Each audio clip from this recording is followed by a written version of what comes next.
This is a little quick segment that can be used in store, particularly in a busy shop where employers don't have enough time to zone down onto just the minor day-to-day situations.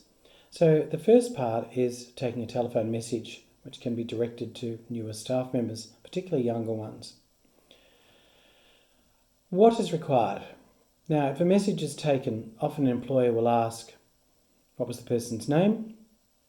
Now, if the answer is, oh, they didn't give it, it's a case of, no, you didn't ask. And what else do they need to know? They need to know a contact telephone number, and they also need to know the nature of the call. So as whether it's actually worth their while to return, whether there is an obligation business-wise to return the call, or whether there isn't. So therefore, the first question that you would ask, they're going to ask for a particular person, manager or employer, terribly sorry, or that person is unavailable. There's different terminologies that can be used. And then it's a case of, may I take a message? And if you're taking a message, may I ask your name, please? Now, depending on where you trade, your language could be formal or less formal. If you're more formal, it could be, may I ask the nature of the call? Or it could be, may I ask what is the call regarding? There are different terms that could be used. Or alternatively, if you're being quite straightforward, what is the call about? This needs to be recorded. And a contact telephone number. Now, going back to the person or company, if they just give a name, then I would actually ask for the name of the company.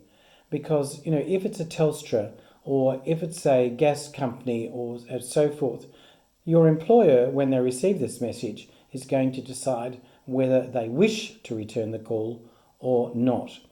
Now, if you feel that it may be a client, you may also ask that client, when you take their name, their availability. In other words, are you available this afternoon? Particularly if you do know that your employer may be able to return the call. However, I would only be offering that if you do know, and secondly, if you feel that the call needs to be returned. So that's a little bit in the harder basket. Now, also, when you record, not on scraps of paper, be organised. So it's either going to be on the keyboard, into the computer, or